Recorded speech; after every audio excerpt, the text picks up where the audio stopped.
Hello everyone, this is Manish. Welcome back to my YouTube channel corpus stories.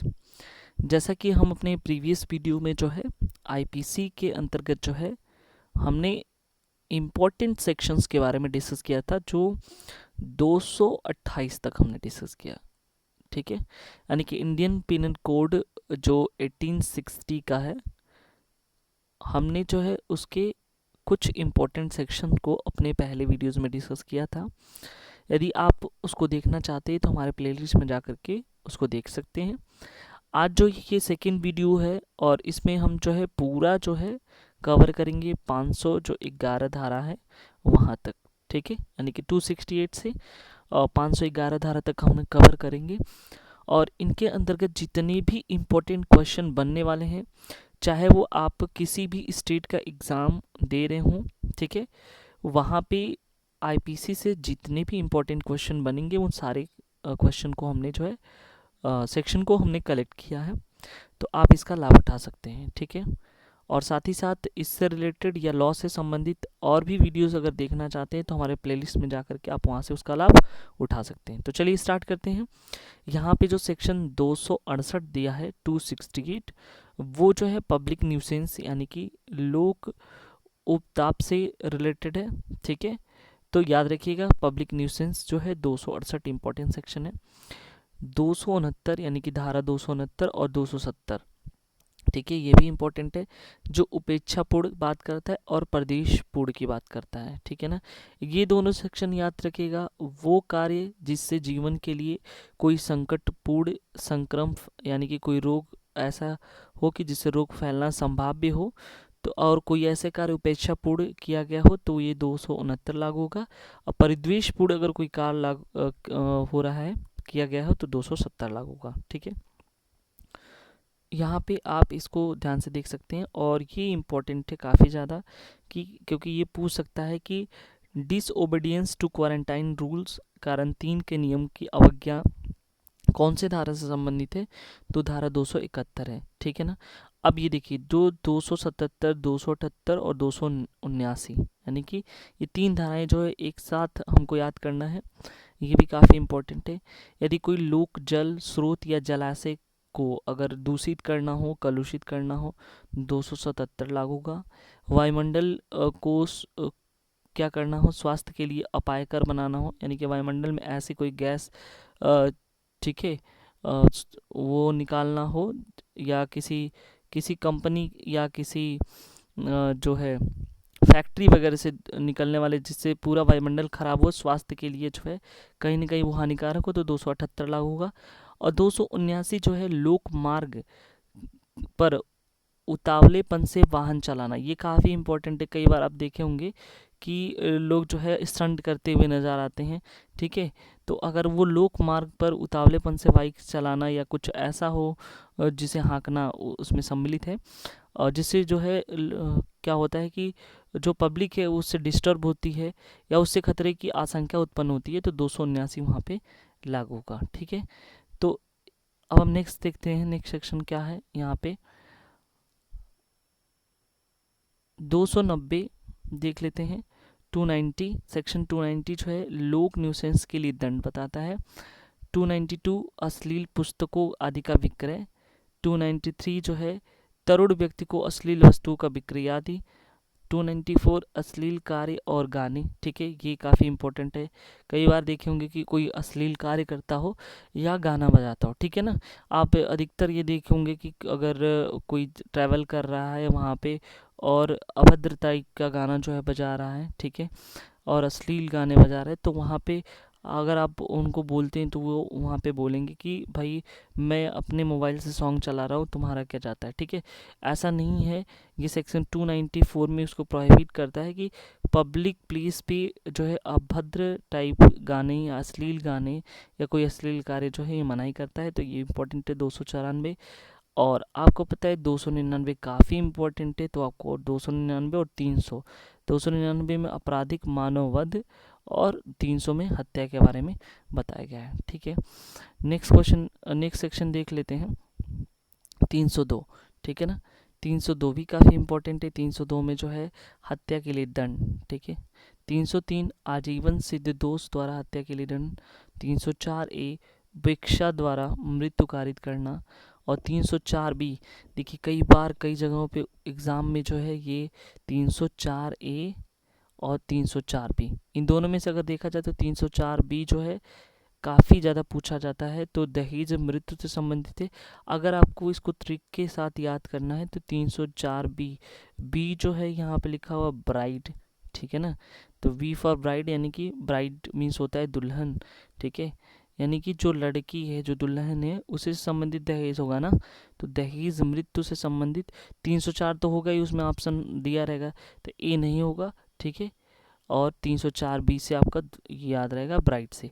और 304 अगर ए याद रखना है तो उपेक्षा द्वारा मृत्यु कारित करना, यानी कि अवेयरनेस नहीं है, ठीक है ना, यानी कि सावधानी नहीं है, तो अगर ऐसा होता है तो उसके बिना अगर ऐसा होता है तो 304A लागू होगा, ठीक है, तो बिल्कुल ये दिमाग में रखना, काफ़ी इम्पोर्टेंट है। 306 भी काफ़ी इम्पोर्टेंट है, आत्महत्या का दुष्प्रेरण अगर कोई करता है तो 306 लगता है। और सेक्शन 307 जो हत्या के लिए प्रयत्न, अटेम्प्ट टू मर्डर, और 308 जो है ये क्या है, आपराधिक मानव वध करने का प्रयत्न, ठीक है ना, attempt to culpable homicide not attempt to murder, यानी कि ये जो है आपको 307 और 308 और भी याद रखना है, यानी 299 से लेकर के, ठीक है ना, 299 से लेकर के, और ये सब जो है 307 308 तक के सेक्शन काफ़ी इंपॉर्टेंट है।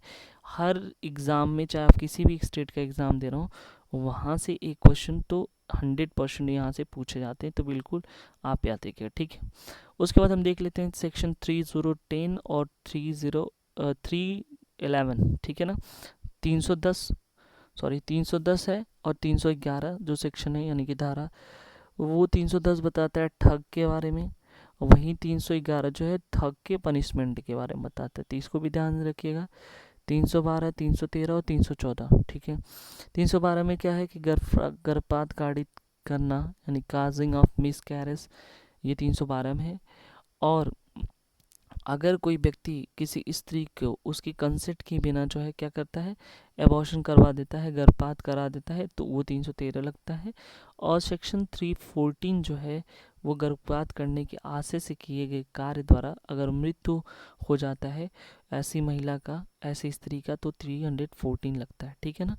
तो ये सब बिल्कुल काफ़ी इंपॉर्टेंट है, जितने भी हम डिस्कस कर रहे हैं अपने पहले वाले वीडियोस में और आज के इस वीडियो में, सारे क्वेश्चन यहाँ से आईपीसी के मिल जाएंगे, काफ़ी इंपॉर्टेंट है, ठीक है ना। अब देखिए 319 से लेकर के 322 तक हमने कैटेगरीज बनाया है, जिसमें 319 जो हार्ट के बारे में बताता है, और 319 में हार्ट के बारे में बताता है।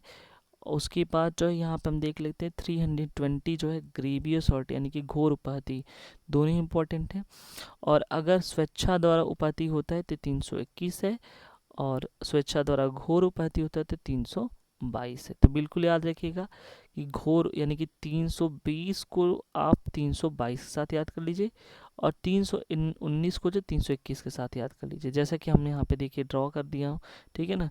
तो इस तरह से हमको एक लिंक के द्वारा हम अगर याद करेंगे तो काफ़ी अच्छे से समझ में आएगा। सेक्शन 326 अगर हम देख लेते हैं तो ये जो है कोई खतरनाक अगर हम आयुधों या साधन, ठीक है, किस के द्वारा जो है अगर स्वेच्छा से घोर उपाधि कारित करते तो वो यहाँ पे 326 लगता है, ये भी काफ़ी इंपॉर्टेंट है, ठीक है ना। और यहाँ पे देखिए आप मोस्ट इम्पॉर्टेंट मैं पहले लिख दिया हूँ 326A, यदि जो है ये दोनों जो है अमेंडमेंट के बाद जोड़े गए 326A और 326B, अम्ल द्वारा यानी एसिड के द्वारा जो है अगर आप क्या करते हैं या किसी व्यक्ति के द्वारा जो है ग्रेवियस हर्ट किया जाता है तो 326A लगता है। तो यहाँ से हमको पूरा याद करना 326, 326A, 326B, और अम्ल फेंकना, ठीक है ना, जिससे उसका क्या हो कि शरीर जल जाए, ठीक है, तो ऐसे या प्रयत्न करना, ठीक है, तो ये सारा का सारा जो है यहाँ पे 326B में बताया गया है, ठीक है। यहाँ पे नोट देख लेते हैं, ये जो दोनों सेक्शन है 326A और B, वो जो है वर्मा कमेटी, ठीक है, ये काफ़ी इम्पोर्टेंट है, आपको ये भी याद रखना है कि किस कमेटी के द्वारा जो है ये किया गया था, तो ये वर्मा कमेटी के द्वारा रिपोर्ट तैयार करके जो है 2013 में जो संशोधन किया गया था। तो काफ़ी इम्पोर्टेंट, इसको आप अच्छे से ध्यान में रखिएगा, ठीक है ना। अब देखिए यहाँ पे हम 339 से लेकर के 342 तक एक कैटेगरी बनाया, ठीक है ना। तो इसको बिल्कुल याद, ऐसे कैटेगरी वाइज अगर याद करेंगे तो काफ़ी अच्छे से याद होगा। सेक्शन 339 जो रॉन्गफुल रिस्ट्रेंट के बारे में बता रहा है, जिसे सदोष अवरोध कहते हैं। सेक्शन 340 रॉन्गफुल कॉन्फाइनमेंट, सदोष परिरोध। ये दो सेक्शन ऐसे हैं जो काफ़ी इम्पोर्टेंट है, ठीक है ना। और इनके जो दंड हैं वो यहाँ पे 341 और 342 में बताया गया है, ठीक है। यानी कि 339 का सीधा लिंक 341 से है, यानी कि इसमें बताया गया सदोष अवरोध और इसमें है 341 में इसका दंड, और 340 में बताया गया सदोष परिरोध और 342 में है इसका पनिशमेंट। तो बिल्कुल याद रखिएगा, ये काफ़ी इम्पोर्टेंट है, ये भी सेक्शन है। उसके बाद आ जाता है 344, ठीक है, जो बल को परिभाषित करता है। 350 आपराधिक बल, 351 हमला और 352 अगर गंभीर प्रकोप होने के द्वारा जो हमला या आपराधिक बल का प्रयोग करने के लिए दंड, ठीक है ना। तो ये तो दंड वाला उतना नहीं इम्पोर्टेंट, लेकिन ये बिल्कुल याद रखिएगा कि इसमें फोर्स के बारे में बताया गया है। देखिए यूपी जुडिशरी में अधिकतर ये क्वेश्चन पूछा गया है, या तो आपसे ये हमला पूछा गया है या पूछ सकता है, बिल्कुल इम्पोर्टेंट है। 350 जो आपराधिक बल क्रिमिनल फोर्स और 351 जो है हमला के बारे में बताता है, ठीक है ना। अब हम जो है आगे नेक्स्ट देख लेते हैं। 354 से हर बार एक क्वेश्चन निश्चित रहता है, ठीक है ना। 354 में जितने भी अमेंडमेंट हुए हैं उसको हमको ध्यान में रखना है। सबसे पहले तो 354 देख लेते हैं क्या होता है। किसी भी स्त्री के जो लज्जा भंग है उसके आशय से उस पर हमला या आपराधिक बल का प्रयोग करना, ठीक है ना। यानी कि स्त्री के ऊपर क्या करना, हमला करने या आपराधिक बल का प्रयोग करना। कारण क्या है, क्योंकि उसका लज्जा भंग करना, ठीक है। अब उसमें जो है कुछ संशोधन करके दिए गए हैं। सबसे पहला 354A है जो लैंगिक उत्पीड़न के द्वारा बताता है और उसके दंड भी इसी में दिए गए हैं। 354 किसी विवस्त्र करने के आशय से, यानी कि उसके जो वस्त्र है उसको हटाने के आशय से उस पर स्त्री पर हमला या बल का प्रयोग करना। 354C मोस्ट इम्पॉर्टेंट है, जो वैक्यूरिज्म यानी दृश्यकारिता के बारे में बताता है। और 354D जो पीछा करना या स्टाल्किंग के बारे में बताता है, ठीक है ना। ये काफ़ी इम्पोर्टेंट है। उसके बाद हम आ जाते हैं 359 से लेकर के 361, जो 359 व्यापारण यानी कि किडनैपिंग के बारे में बताता है, ठीक है। उसके बाद जो है 360 भारत में से व्यापारण यानी किडनैपिंग फ्रॉम इंडिया 361 में, और किसी गार्जियन की यानी विधिपूर्ण संरक्षणता के अंतर्गत अगर कोई है तो वहाँ पे व्यापारण के बारे में बता रहा है, ठीक है। अब हम आ जाते हैं यहाँ पे देखते हैं 361 से 362 से 364A तक एक साथ हम पढ़ेंगे। जो 362 में है वो अपहरण से संबंधित है, 363 में इसका पनिशमेंट है, और 364 में हत्या के लिए, व्यपहरण या अपहरण के लिए जो है बताता है। और इसमें अगर 364A देखेंगे तो फिरौती या व्यपहरण के लिए दंड के बारे में बताया गया, ठीक है। 370 ये काफ़ी इम्पोर्टेंट है, जैसे ट्रैफिकिंग ऑफ पर्सन यानी व्यक्ति का दुर्व्यापार, एक जगह से एक देश से दूसरी जगह तक भेज देना, बेच देना, ये इसमें संबंधित है। 2013 में जो है इसे संशोधित करके जो है इस हेडिंग को बदल दिया गया। यहाँ पे किसी व्यक्ति के द्वारा खरीदना या बयां करना था पहले, ठीक है। तो बिल्कुल याद रखिएगा 375 से लेकर के 376E तक। तो आपको पता है कि सबसे इम्पोर्टेंट सेक्शन यहाँ पे है बाला संघ, रेप से लेके 375, और 376 का आप सुने होंगे कि ये पनिशमेंट है रेप का। और 376A में क्या है कि जो भी पीड़िता है, ठीक है, उसको उसकी मृत्यु या लगातार उसको विकृतशील दशा कारित करने के लिए दंड। अगर ऐसी पीड़िता को जो है उसके विकृत करने के आशय से ऐसा किया गया है तो इसके लिए पनिशमेंट बताया गया है। 376B में जो है पति द्वारा अपने पत्नी के साथ पृथककरण के साथ पृथक्करण के दौरान अगर वो जुडिशियल सेपरेशन वगैरह में रह रहा है, तो वहाँ पे अगर वो ऐसा करता है, मैथुन करता है, तो वो 376 बी लगता है। 376 सी जो है प्राधिकार अथॉरिटी में किसी व्यक्ति द्वारा जो है अगर ऐसा किया जा रहा है तो 376 सी है।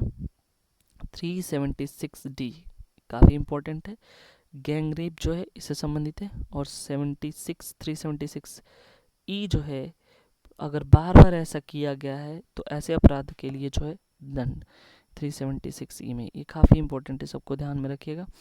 अब देखिए 378 से लेकर के 396 जिसमें अगर इम्पोर्टेंस सबसे ज़्यादा है चोरी के बारे में। चोरी जो है 378 में बताया गया है, चोरी के लिए दंड 379 में है। और साथ ही साथ ये भी याद रखिएगा 3 वर्ष की सज़ा और जुर्माने के साथ है, ठीक है।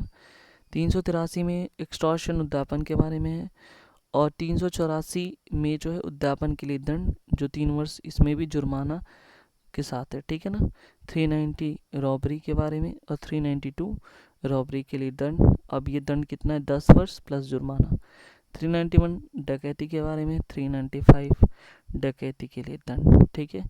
और 396 जो है हत्या के सहित, यानी कि डकैती के दौरान अगर हत्या करता है तो वहाँ पे 396 लगता है, ठीक है।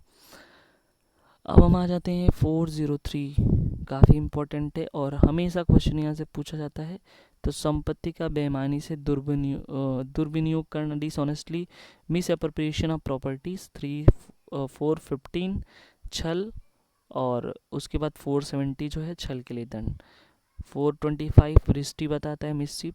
426 रिस्टी के लिए दंड जो 3 वर्ष जुर्माना। देखिए किसका सेम है, और जो है अभी मैंने इसके पहले भी बताया था कि चोरी वगैरह का था, ठीक है। अभी आप जस्ट पीछे देख सकते हैं कि यहाँ पे हमने डिस्कस किया था कि 3 वर्ष प्लस जुर्माना जो है चोरी के लिए भी दंड था, उद्यापन के लिए दंड था, लूट के लिए 10 वर्ष जुर्माना। क्योंकि कई जगहों पे अगर आप एचजीएस वगैरह का एग्ज़ाम दे रहे हैं तो वहाँ पे ये पनिशमेंट भी पूछ लेता है, ठीक है ना। तो बिल्कुल याद रखिएगा कि मिसचिप का जो दंड है वो भी 3 वर्ष प्लस जुर्माना है। 441 जो है आपराधिक अत्याचार, जिसे क्रिमिनल ट्रेसपास कहते हैं। अगर कोई कूटरचना है, फौजरी कर रहा है तो 463 लगता है। और उसके बाद जो है पुनः पति पत्नी के जीवन काल में पुनः विवाह करना 494, जिसमें पनिशमेंट 7 साल की सज़ा है। 497 जो बताता है जार कर्म से संबंधित, ठीक है। एडल्ट्री से रिलेटेड जो है ये सेक्शन 497 है। 499 डिफामेशन, मानहानि। 503 आपराधिक अभित्रास, क्रिमिनल इंटीमेशन। और 511 मोस्ट इम्पोर्टेंट आजीवन कारावास या अन्य कारावास से दंडनीय अपराधों को करने के लिए प्रयत्न करने के लिए दंड, ठीक है ना। तो फ्रेंड्स हमने जो है ये 511 सेक्शन तक हमने पूरा डिस्कस किया कि कौन कौन से सेक्शन जो है काफ़ी इम्पोर्टेंट है इंडियन पिनल कोड के अंतर्गत। ये हमारा लास्ट वीडियो था आईपीसी में इम्पोर्टेंट सेक्शन को लेकर के। हमने 2 वीडियोस में सारे इंपॉर्टेंट क्वेश्चन कवर किया है। तो यदि आप हमारे चैनल में नए व्यूअर्स हो तो प्लीज़ सब्सक्राइब ज़रूर करें ऐसे वीडियोस पाने के लिए।